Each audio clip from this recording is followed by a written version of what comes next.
হলেন রাসূল বললেন এই জন্য অবাক হলাম তোমাদের মধ্যে কেউ বলতেছো আদমের দাম বেশি, কেউ বলতেছো মুসার দাম বেশি, কেউ বলতেছো ইব্রাহিমের দাম বেশি, কেউ বলতেছো ঈসার দাম বেশি, কিন্তু আমি নবী মুহাম্মদের নামটা যে নিলা না। সুবহানাল্লাহ জোরে কইতেন না? ও সাহাবায়ে কেরাম শোনো, আল্লাহ যদিও আদমকে সফিউল্লাহ বানিয়েছে, मूसा के कलीमुल्लाह বানিয়েছে, ইব্রাহিমকে খলিলুল্লাহ বানিয়েছে, ঈসাকে রূহুল্লাহ বানিয়েছে, আমার আল্লাহ আমি বিশ্ব নবী রাহমাতুল লিল আলামিনকে সফিউল্লাহ বানান নাই, কলিমুল্লাহ বানান নাই, খলিলুল্লাহ বানান নাই, রূহুল্লাহ বানান নাই। ওয়া আনা হাবিবুল্লাহি ওয়া লা ফখরা, আমার আল্লাহ আমি বিশ্ব নবী রাহমাতুল লিল আলামিনকে হাবিবুল্লাহ বানিয়েছে। সুবহানাল্লাহ। ও সাহাবায়ে কেরাম শোনো, وأنا حامل لواء الحمد يوم القيامة, কিয়ামতের কঠিন ময়দানে আল্লাহর জন্য একটা প্রশংসার পতাকা হবে, তাহতাহু আদম ওয়া মান দুনা, আল্লাহর প্রশংসার পতাকার নিচে আদম থেকে শুরু করে ঈসা পর্যন্ত সমস্ত নবীরা আশ্রয় গ্রহণ করবে।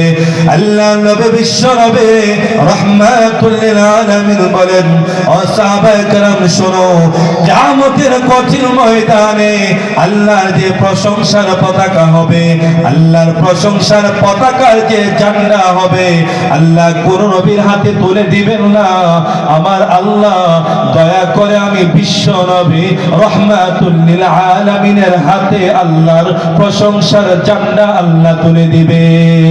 সুবহানাল্লাহ। ও সাহাবায়ে কেরাম শোনো, কিয়ামতের কঠিন ময়দানে উম্মত যখন পানির তৃষ্ণায় গলা কাটা মুরগের নেই ছটফট করতে থাকবে, আল্লাহ বলবেন নবী গো, আমি আল্লাহ কোন নবীকে হাউজে কাউসারের মালিক বানাই নাই। কিয়ামতের কঠিন ময়দানে আমি আল্লাহ আপনি বিশ্ব নবী রাহমাতুল লিল আলামিনকে হাউজে কাউসারের মালিক বানিয়ে দিয়েছি।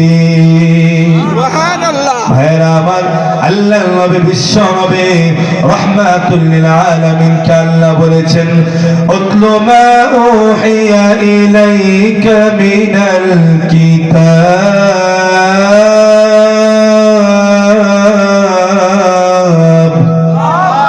নবী আপনি কোরআন তেলাওয়াত করেন। আল্লাহ নবী যখন মধুর কণ্ঠে কোরআন তেলাওয়াত শুরু করে দিয়েছে, মক্কার কাফের বেঈমানেরা বলে, না না, মুহাম্মদ তিনি নবী না, রাসূল না, তিনি কবি হবেন না তো গণক হবেন। আল্লাহ বলেন, না না, আমার নবী কোন কবি না, আমার নবী গণক না, আমার নবী জাদুঘর না, আমি আল্লাহ আমি বিশ্ব নবী রাহমাতুল লিল আলামিনকে গোটা পৃথিবীর জন্য রহমত হিসাবে প্রেরণ করেছি। সুবহানাল্লাহ। আল্লাহ নবী কোরআন তেলাওয়াত করে রাসূলের কোরআন শোনার জন্য কাফেররা পর্যন্ত অবাক দৃষ্টিতে তাকিয়ে থাকতো। আল্লাহ নবী বলেন, ওয়াশ-শামসি ওয়া দুহাহা ওয়াল কমারি ইযা তালাহা ওয়ান নাহারি ইযা জাল্লাহা।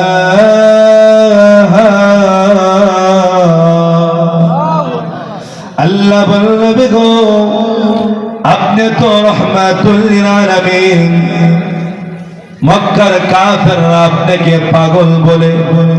আপনি যদি পাগল হন, এক কথার সাথে আরেক কথার কোনো মিল থাকবে না, যখন ঠিক কিনা? পাগলের আগের কথার পরের কথা কোনো মিল নাই। কিন্তু আমার নবী যখন তেলাওয়াত করেছে, ফাবিআইয়ি আলাই রাব্বিকুমা তুকাল্লিবান,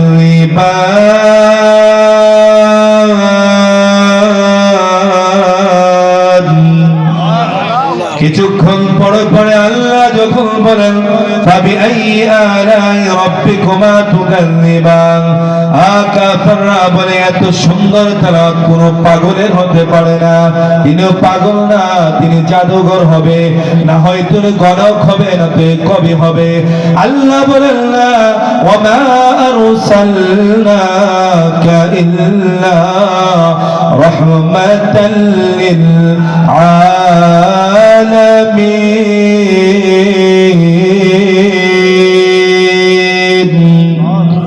আমি আল্লাহ বিশ্ব নবী রহমাতুল লিল আলামিনকে আমি আল্লাহ সারা পৃথিবীর জন্য রহমত হিসাবে প্রেরণ করেছি। আমার নবী মানবের জন্য যেমন রহমত, দানবের জন্য তেমন রহমত, পুরুষের জন্য যেমন রহমত, নারীর জন্য তেমন রহমত, বিধবাদের জন্য যেমন রহমত, ইয়াতীমের জন্য তেমন রহমত, বুড়ার জন্য যেমন রহমত, যুবকের জন্য তেমন রহমত, শ্রমিকের জন্য যেমন রহমত, নেতার জন্য তেমন রহমত। যেরকম ঠিক কিনা ভাইরা আমার? এক নম্বর আল্লাহ বললেন গো উতলু মা উহিয়া ইলাইকা মিনাল কিতাব। হে রাসূল, আপনার উপরে যে কোরআন নাযিল করেছি আপনি কোরআনকে বেশি বেশি তেলাওয়াত করেন। যেরকম ঠিক কিনা? কোরআন তেলাওয়াতের দরকার আছে না নাই? কোরআন তেলাওয়াত কি স্কুল কলেজ ইউনিভার্সিটি শেখায় নাকি? আগে তো আমাদের সময় ইসলাম শিক্ষা ছিল, ওই ইসলাম শিক্ষা বইয়ের মধ্যে কয়েকটা সূরা আমরা মুখস্থ করছি। এখন এই ইসলাম শিক্ষার কোনো বিলই নাই। যেরকম ঠিক না? এই কোরআন কোথায় শিক্ষা দেওয়া হয়? জামিয়া রশিদিয়া মাদ্রাসায়। যেরকম ঠিক কিনা? কোরআন না শিখলে আপনি নামাজ পড়লে নামাজ হবে? আপনি সারা জীবন নামাজ পড়েছেন, আপনার কোরআন অশুদ্ধ। নামাজ ভাঙ্গার কারণের মধ্যে একটা বড় নামাজ ভাঙ্গার কারণ হচ্ছে নামাজে অশুদ্ধ তেলাওয়াত করা। সারা জীবন নামাজ পড়ে আপনি কপালের মধ্যে কর ফালাই দিচ্ছেন, সর ফালাই দিচ্ছেন, কিন্তু আপনার কোরআন সহি না। এই নামাজকে আল্লাহ দরবারে কবুল হবে? এই কোরআন শিখার দরকার আছে না নাই? আরে জোরে কোন? এটাকে আমার বাচ্চা শিখবে না, আমিও শিখবো। ইন্নাল ওয়ালিদা মাসউলুন আনিল ওয়ালাদি ওয়া ইন্নাল ওয়ালাদা মাসউলুন আনিল ওয়ালিদ। কিয়ামতের কঠিন ময়দানে সমস্ত বাবারা সন্তান সম্পর্কে জিজ্ঞাসিত হবে, সমস্ত সন্তানেরা মা বাবা সম্পর্কে জিজ্ঞাসিত হবে। এই জন্য ভাইরা আমার, আমি নেককার সন্তানের বাবা হতে চাই, কোরআন পড়নেওয়ালা হাফেজ কোরআন আলেমের বাবা হতে চাই। এক নম্বর আমার দায়িত্ব হলো আমি বিবাহ করার আগে ইখতিয়ারুস যাওজাতিস সালিহা, আমার একটা ভালো মা নির্বাচন করতে হবে। যেরকম ঠিক কিনা? ভালো মা কোথায় পাওয়া যায়? আরো যেরকম কলেজে, ভার্সিটি, ঢাকা বিশ্ববিদ্যালয়, অক্সফোর্ড ইউনিভার্সিটিতে ভালো মা কোথায় পাওয়া যায়? রাসূল বলেন তুনকাহুল মারআতু লিআরবাইন লিমালিহা ওয়া লিহাসাবিহা ওয়া জামালিহা ওয়া লিদীনিহা ফাসফার বিযাতিদ্দিন তারিবাত ইয়াদাক। হে পৃথিবীর মানবতা শোনো, তুমি যখন সন্তান নেককার সন্তানের বাবা হতে চাও, এক নম্বর তোমার জন্য করণীয় হলো ইখতিয়ারুস যাওজাতিস সালিহা, একটা ভালো মা নির্বাচন করতে হবে। আল্লাহর রাসূল বলেন ভালো মা কাকে বলা হয়? যেই মহিলার মধ্যে চারটি গুণ পাওয়া যাবে সেই হলো ভালো মা। যেরকম ঠিক কিনা? এক নম্বর, তোমরা যখন বিবাহ করবে তুনকাহুল মারআতু লিআরবাইন, চারটা গুণ দেখে বিবাহ করবে। লিমালিহা, সম্পদ আছে কিনা, 5 তলা 10 তলা বাড়ি আছে কিনা, এটা বুঝাইছে? বুঝাইছে আপনি বিবাহ করার পরে আপনার বন্ধু বান্ধব নিয়ে শ্বশুর বাড়িতে গেলে সামাজিকতা রক্ষা করতে পারবে এমন পরিবেশ আছে কিনা। যদি এমন পরিবেশ থাকে ওই নারীকে বিবাহ করো। লিমালিহা ওয়া লিহাসাবিহা, বংশটা ভালো কিনা, বংশের প্রভাব আছে না নাই? ও জামালিহা, সুন্দর কিনা। সবাই যদি হাদিস অনুযায়ী সুন্দরী নারীর বিবাহ করে তো কালার বিবাহ করবো কেনা? সুন্দর দ্বারা যিনি বিবাহ করবেন তার চোখের মধ্যে যেই নারী সুন্দর সেটাই সুন্দর। যেরকম ঠিক কিনা? হোক সেটা কালো। 4 নম্বর বলেছে ওয়ালি দীনিহা, দিনদারি আছে কিনা? রাসূল বলেন ফাসফার বিজাতি দ্বীন, এই চারটা গুণের মধ্যে বংশ মোটামুটি বালা, সম্পদ মোটামুটি আছে, সুন্দর মোটামুটি, কিন্তু দিনদারি আছে, মেয়েটা নামাজ পড়ে পর্দায় থাকে, কোরআন তেলাওয়াত করতে জানি। রাসূল বলেন এই দিনদারিকে প্রাধান্য দিয়ে বাকি তিনটাকে মাইনাসের পয়েন্টে রেখে তুমি বিবাহ করো। বিবাহ করার পরে তোমার এই দাম্পত্য জীবনের মধ্যে আল্লাহ তাআলা তোমার ঘরের মধ্যে জান্নাতি পরিবেশ দিয়ে দিবেন। জোরে কোন ঠিক কিনা? আর যদি লাল দিকে ফাল মারছে, টাকা দিকে নাইস মারছে, কদিন পরে জাহান্নামের আগুন ঘরের মধ্যে জ্বলে। জ্বলে কি জ্বলে না? রাসূল বলেন এই সন্তান যদি কোরআন পড়নেওয়ালা হাফেজ আলেম, তুমি বাবা হতে চাও, নেককার সন্তানের বাবা হতে চাও, তোমার প্রথম নম্বরে ঘরের মধ্যে যে স্ত্রী আনবে, এই স্ত্রীর মধ্যে এই চারটা গুণ আছে কিনা, দিনদারি আছে কিনা, তোমার ঘরের মধ্যে নামাজ পড়নেওয়ালা, কোরআন তেলাওয়াত করনেওয়ালা, পর্দা করনেওয়ালা নারী আছে কিনা। যদি এমন নেককার নারী থাকে, আশা করা যায় এই নেককার নারীর ঔরস থেকে আল্লাহ তাআলা নেককার সন্তান জন্ম দিবেন। যেরকম ঠিক কিনা? দুই নম্বর দায়িত্ব, যেদিন বিবাহ করেছেন ওই দিন স্বামী স্ত্রী যখন ফার্স্ট মিট হয়, প্রথম সাক্ষাৎ, তখন একটা দোয়া পড়ুন নাকি, এটা হাদিসের মধ্যে আছে। ঠিক لو أن أحدكم إذا أتى أهله قال بسم الله اللهم جنبنا وجنب الشيطان ما رزقتنا। আল্লাহ নবী, বিশ্ব নবী রাহমাতুল লিল আলামিন বলেন, এই পৃথিবীর উম্মতরা শোনো, যেদিন স্বামী স্ত্রী একসাথে তোমাদের সাক্ষাৎ হবে, প্রথম মিলনে সাক্ষাৎ হবে, ওই সাক্ষাৎটা যেন আল্লাহর নামে হয়। বিসমিল্লাহ, আল্লাহর নামে তোমার দাম্পত্য জীবন শুরু হবে। আল্লাহুম্মা জান্নিবনা ওয়া জান্নিবিশ শাইতানা আলা মা রাযাকতানা। আয় আল্লাহ, আমাদের দাম্পত্য জীবন শুরু হচ্ছে, আমাদের দাম্পত্য জীবনের মধ্যে শয়তানের অনিষ্টতা থেকে আমাদেরকে হেফাজত করেন। এই দাম্পত্য জীবনের মাধ্যমে যদি আপনি সন্তান দিয়ে থাকেন, এই সন্তানকেও আপনি শয়তানের অনিষ্টতা থেকে আপনি হেফাজত করেন। এই দোয়া পড়ে যখন আপনি দাম্পত্য জীবন শুরু করবেন, আপনি লাইফ স্টার্ট করবেন, ফাকুদিয়া বাইনাহুমা ওয়ালাদুন লাম ইয়াদুররুহু। রাসূল বলেছেন এই দোয়া যে পড়েছে, তার সন্তান হওয়ার পরে সন্তানকে কখনো শয়তান ধোঁকা দিতে পারবে না। সুবহানাল্লাহ। এই দোয়া পড়ছেন তো? ইনশাআল্লাহ। যারা আরবি পারেন না, বাংলাতে পড়বেন।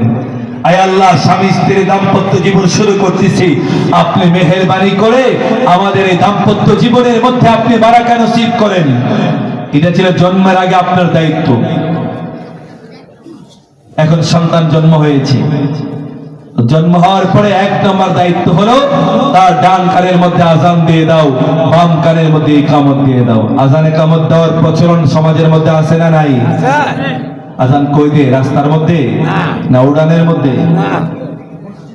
মসজিদে আজান দে। রাস্তার মধ্যে আজান দেওয়া, বাচ্চা ভূমিষ্ঠ হওয়ার পরে রাস্তার মধ্যে আজান দেওয়া, উড়ানের মধ্যে আজান দেওয়া, এটা সুন্নত না, হাদিসের মধ্যে আসছে কানের মধ্যে আজান দেওয়া সুন্নত। নবজাত সন্তানের কোথায় আজান দেব? রাসূলের গোলাম ছিলেন আবু রাফি মাওলা রাসূলুল্লাহ সাল্লাল্লাহু আলাইহি ওয়াসাল্লাম, তিনি বলেন রাআইতু রাসূলুল্লাহ সাল্লাল্লাহু আলাইহি ওয়াসাল্লাম أذن في أذن الحسن بن علي حين ولدته فاطمة بالصلاة। আল্লাহ নবী, বিশ্ব নবী রহমাতুল লিল আলামিনের কলিজার টুকরা, আদরের দুরানি ফাতেমা রাদিয়াল্লাহু তাআলা আনহা যেদিন হাসান রাদিয়াল্লাহু তাআলা আনহুকে জন্ম দিয়েছে, আবু রাফি বলেন আমি দেখেছি আল্লাহর নবী নানা ভাইয়া সন্তানের কানের মধ্যে আযান দিয়েছে। হিনা ওয়ালাদাতু ফাতিমা বিসসালাহ, ফাতেমা যেদিন হাসানকে জন্ম দিয়েছে, আল্লাহর নবী নানা ভাইয়া কানের মধ্যে আযান দিয়েছে বিসসালাহ। কেমন আযান দিয়েছে? নামাজের জন্য যে শব্দের মাধ্যমে আযান দেওয়া হয়, হুবহু ওই শব্দের মাধ্যমে নবজাত সন্তান নাতির কানের মধ্যে আল্লাহর নবী আযান দিয়েছে। ফাতেমাকে চিনেন? ফাতেমাকে রাসূলের কলিজার টুকরা, আদরের দুলালি। তিনি যখন নবজাত সন্তান জন্ম দিয়েছে, ওই দিন আল্লাহ রাসূল নানা হয়ে এই ফাতেমার সন্তান হাসানের কানের মধ্যে আযান দিয়েছে। এটা হলো সুন্নাত। কোথায় আযান দেবে? কানের মধ্যে। বাহিরে আযান দেওয়া, রাস্তার মধ্যে আযান দেওয়া এটা সুন্নাত নয়। জন্মের পরে 1 নম্বর দায়িত্ব, ডান কানে আযান দিয়ে দাও, বাম কানে ইকামত দিয়ে দাও। যে সন্তানের কানের মধ্যে প্রথমে আল্লাহু আকবারের ধ্বনির মাধ্যমে আল্লাহর বরত্বের স্লোগান দেওয়া হয়েছে, বড় হওয়ার পরে এই সন্তান ইঞ্জিনিয়ার হবে, ব্যারিস্টার হবে, ডাক্তার হবে, প্রফেসর হবে, তারপরও সে নাস্তিক হবে না। কারণ যেদিন সে জন্ম নিয়েছে ওই দিন তার কানের মধ্যে আযান দিয়ে তার এই কথা স্মরণ করে দেওয়া হয়েছে, এই শোনো, যেদিন তুমি জন্ম হয়েছো তোমার কানের মধ্যে আযান দেওয়া হয়েছে, এখন শুধু তোমার নামাজে জানাজা বাকি আছে। দুরকম ঠিক কিনা? আযান দেওয়ার পর জামাতের সময় কি বেশিক্ষণ থাকে না? অল্প সময় পরে কি হয়ে যায়? জামাত আরম্ভ হয়ে যায়। আমাদের তো আযান হয়ে গিয়েছে যেদিন আমরা জন্ম নিয়েছি, এখন শুধু জামাত, এখন শুধু জানাজার নামাজটা বাকি আছে। দুরকম ঠিক কিনা? जिस दिन तू पैदा हुई अज़ान-ए क़ामत हो गई, आप तेरे सिर्फ नमाज जनाजा बाकी है। এখন শুধু তোমার জানাজার নামাজ বাকি আছে। ঠিক। জন্মের পরে 1 নম্বর দায়িত্ব। 2 নম্বর দায়িত্ব হলো তাহনিক করানো। কি করানো বলেন? তাহনিক। তাহনিক মানে একটা খেজুর অথবা একটা মিষ্টান্ন কোন আল্লাহওয়ালা বুজুর্গের কাছে নিয়ে যাবেন, বলে হুজুর আমার ছেলে হয়েছে, আমার নাতি হয়েছে, আমার সন্তানটাকে তাহনিক করিয়ে দিন। হাদিসের মধ্যে এসেছে, বুখারী শরীফের হাদিস, আসমা বিনতে আবি বকর রাদিয়াল্লাহু তাআলা আনহা হামালাত বি আব্দুল্লাহ ইবনে জুবাইর। হযরত আবু বকর সিদ্দিক রাদিয়াল্লাহু তাআলা আনহুর মেয়ে আসমা, নাম শুনেন নাই? আবু বকর রাদিয়াল্লাহু তাআলার নাম শুনছেন? दुनियाए सदाकत में तेरा नाम रहेगा,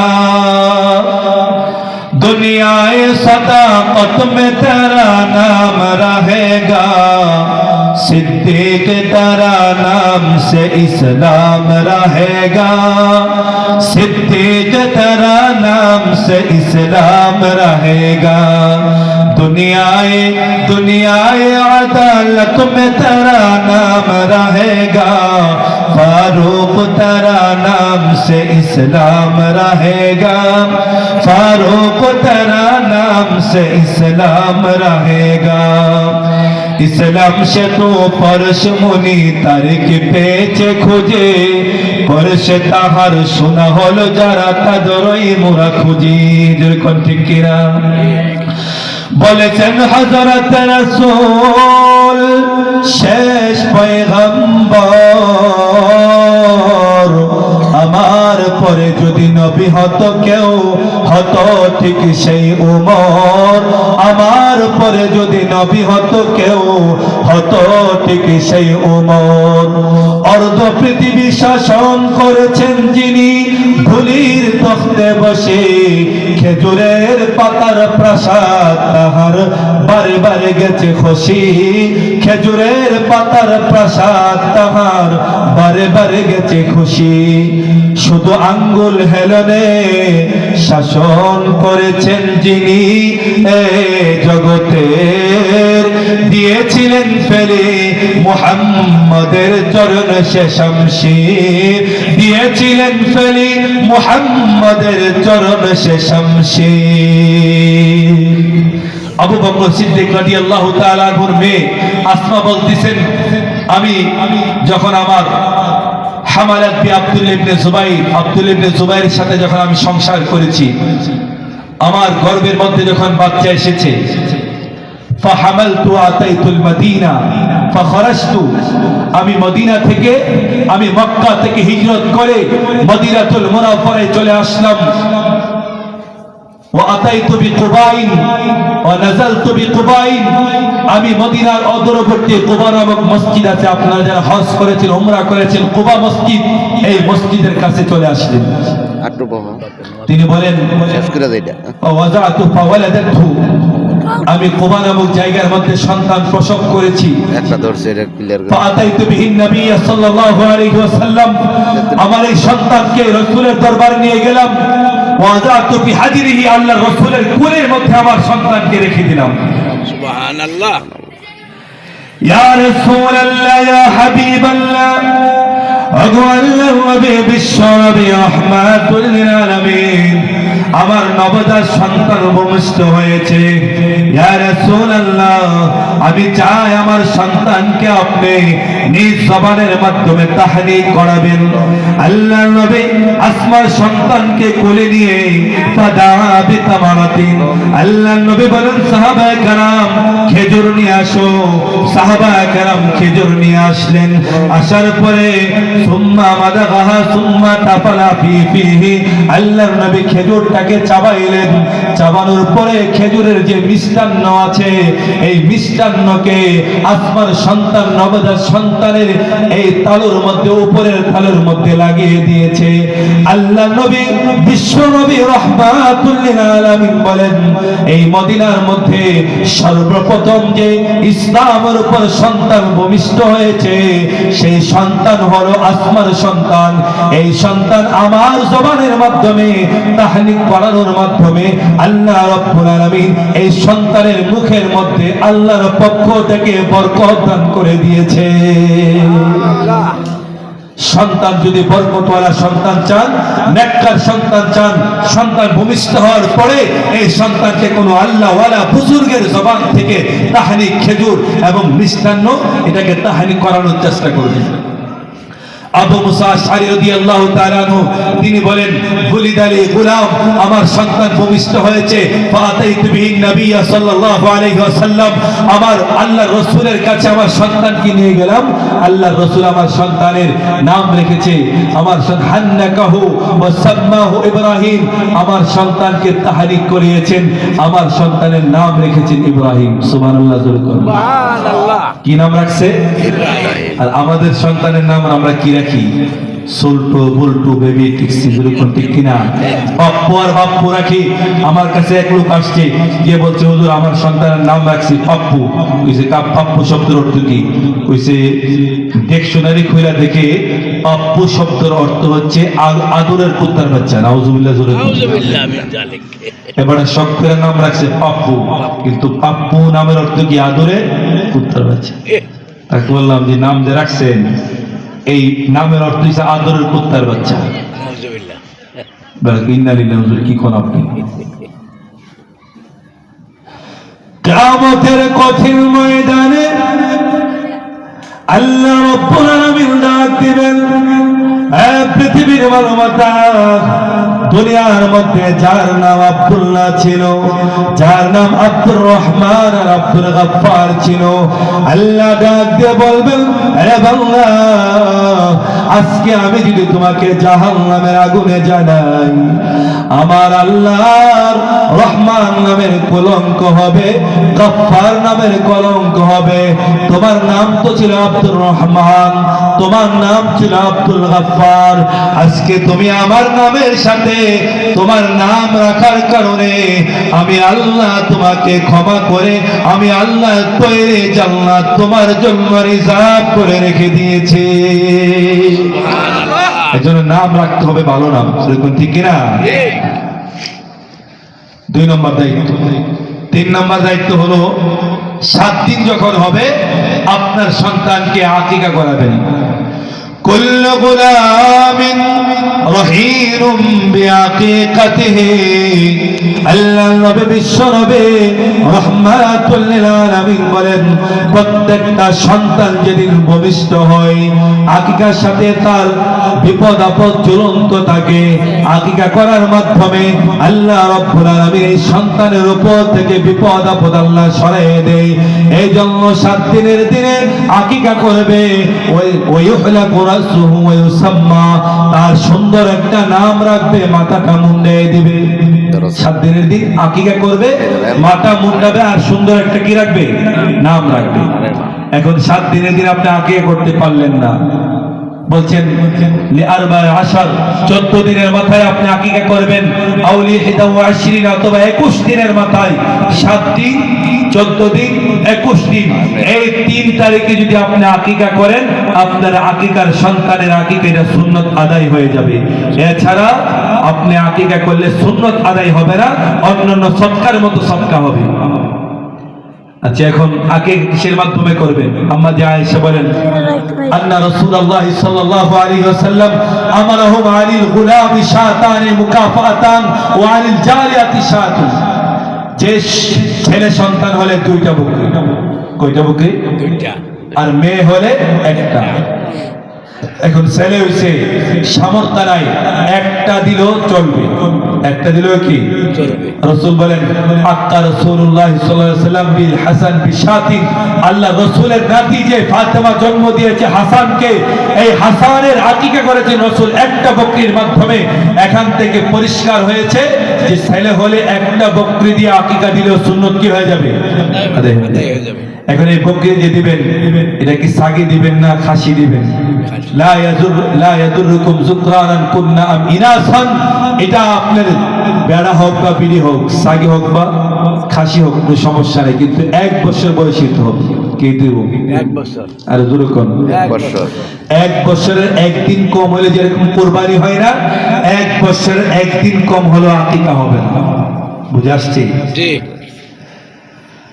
আল্লাহ নবীর সাহাবী আব্দুল্লাহ ইবনে আব্বাস বলেন ইয়া রাসূলুল্লাহ ইয়া হাবিবাল্লাহ قد علمنا ما حق الوالد على الولد فما حق الولد على الوالد يا رسول الله يا حبيب الله আল্লাহ নবী গো, আমরা ইতিপূর্বে শুনেছি একজন মা বাবার উপর সন্তানের কি দায়িত্ব, মা বাবার ক্ষেত্রে সন্তানের কি দায়িত্ব, এটা আমরা বুঝেছি। এখন জানতে চাই ফামা হাক্কুল ওয়ালাদি আলাল ওয়ালিদ, মা বাবার উপর সন্তানের বেলায় আরো দায়িত্ব আছে, সেটা আমরা জানতে চাই।